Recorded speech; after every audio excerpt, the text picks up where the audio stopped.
Mesdames et messieurs, bienvenue à cette nouvelle édition de la revue de presse sur Cam News 24 et Hit FM Radio émettant depuis Garoua. Je suis Doudou Amadou Emeline et pour cette présentation, je serai accompagnée de Ghislain Kougan qui va vous plonger dans les faits saillants de l'actualité de ce jour. Ghislain Kougan, à toi. Le hebdomadaire d'Icalo pour démarrer Union pour le changement des partis politiques fictifs derrière Issa Tiroma Bakari. Une quarantaine est inconnue des fichiers du MINAT. Une triste réalité qui dilue la consistance de ce regroupement. Page 3 du hebdomadaire d'Icalo. Extrême Nord, un sous-préfet interdit la navigation sur le fleuve Logone pour des raisons de sécurité. Page 7. Dette salariale, l'État solde 15,7 milliards de francs CFA d'arriérés de salaire à la Cameroon Development Corporation, CDC, page 7 pour plus de précisions. Maître Akere Mouna, le Cameroun attend une grande coalition. L'ex-bâtonnier s'engage de se retirer si une union gagnante est mise en place, page 4 du tri-hebdomadaire d'Icalo. Challenge hebdo à la une, Babadjou Bamenda, les 35 km d'espoir. L'ouvrage inauguré par le Premier ministre traduit l'engagement du chef de l'État à normaliser cette région en crise et à améliorer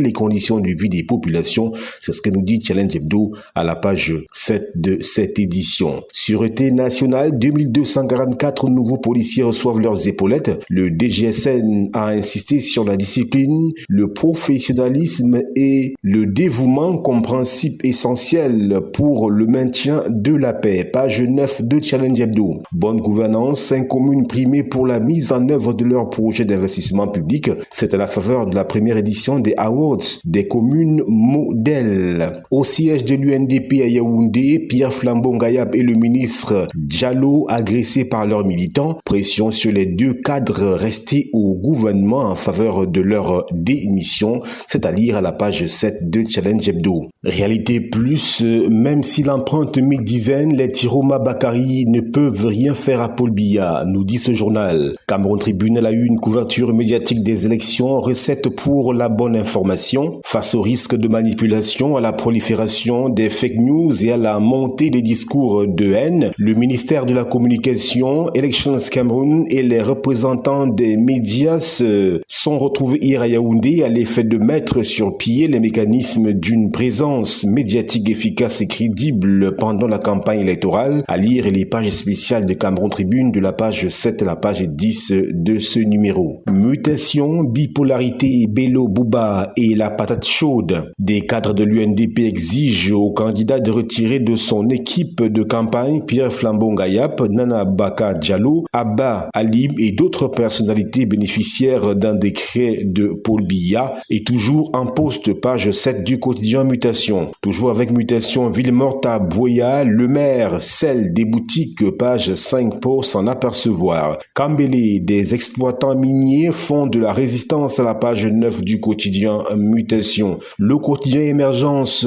présidentielle 2025, pourquoi Issa Tiroma se détache du lot. Le candidat du FSNC engrange les soutiens et semble s'imposer comme une sérieuse option, page 5 du quotidien Émergence. Commune de Bonalea, collectif budgétaire. Présidentielle, Brenda Biya appelle à ne pas voter son père. Tout ceci est à lire à la page 4 du quotidien Émergence. Toujours avec Émergence, sécurité fluviale, la navigation sur le fleuve Logone interdite à Koussiri, page 8.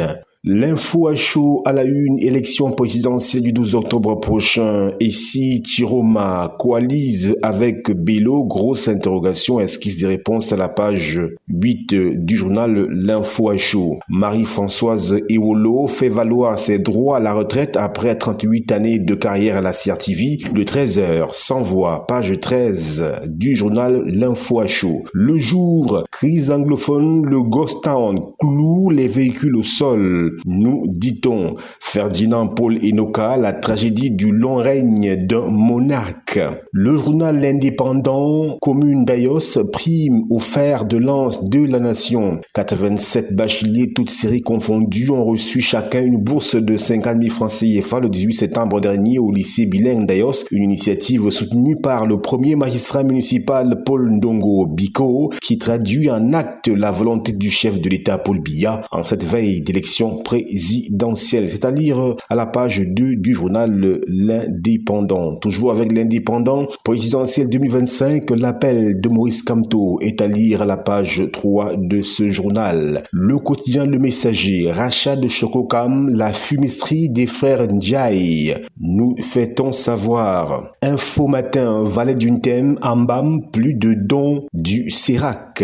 La nouvelle expression infrastructure routière, le GECAM interpelle encore Nganou Ndjoumessi. Dans sa récente lettre adressée au ministre des Travaux publics, le président du groupement des entreprises du Cameroun, GECAM, Célestin Tawamba, attire son attention sur les conséquences graves que l'état désastreux des routes à Douala est en train de causer sur la capitale économique du Cameroun. Page 2 du journal La Nouvelle Expression. Partir à tout prix, l'enfer d'un migrant vers le paradis. Entrepreneuriat pour des universités professionnelles. Démocratie, comment démanteler les régimes éternitaires. La fin des dictatures, Benito Mussolini capturé et fusillé. Page 12 du journal La Nouvelle Expression. Le quotidien d'économie, CEMAC, la BA revoit à la baisse son offre de liquidité aux banques. Plusieurs raisons peuvent expliquer cette décision de la Banque des États de l'Afrique centrale. Page 3 du quotidien d'économie. La voix du consommateur, licence, master et doctorat, nos écoles fabriquent des chômeurs. Éco-santé, vaccination, le Cameroun salué par Gavi pour ses progrès. L'étudiant Dominique Mignonneau du digital au cinéma, nous dit-on. Le journal Les Montagnards à la une, énergie, 28,6 MW de solaire injecté à Maroua et Guidère pour renforcer l'électricité. Le ministre de l'eau et de l'énergie Gaston Ngouessomba a présidé ce 13 septembre 2025 à Maroua, la capitale régionale de l'extrême nord, le lancement des travaux d'extension des centrales solaires de Maroua et Guidère, nous dit le journal Les Montagnards. Toujours avec les Montagnards, Vité, les contestations persistent autour de la désignation du chef traditionnel, nous dit-on. Toujours avec le journal Les Montagnards, Mogodé, 200 tables bancs offerts aux écoles par l'honorable Solange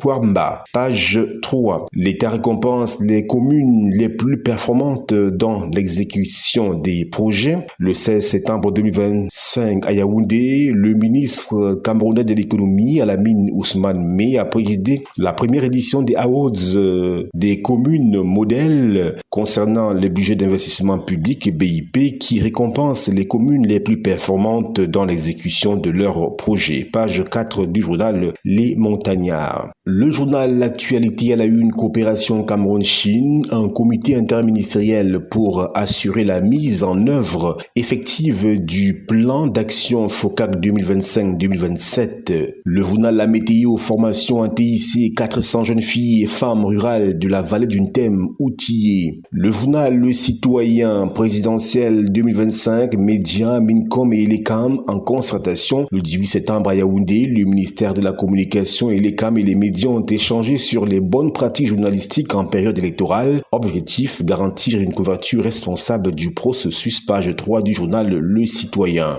Elecam, vote accessible aux malvoyants et Soucé, le DG des élections, représente la pochette tactile pour un vote autonome et confidentiel. Page 7 du journal Le Citoyen. Voilà pour ce qui est du tour d'horizon de la presse écrite. Emeline Doudou Amadou, c'est à vous. Merci à toi, Ghislain Kougan, de nous avoir édifiés sur les grands sujets de l'actualité de ce jour. Merci surtout à vous de nous avoir suivis.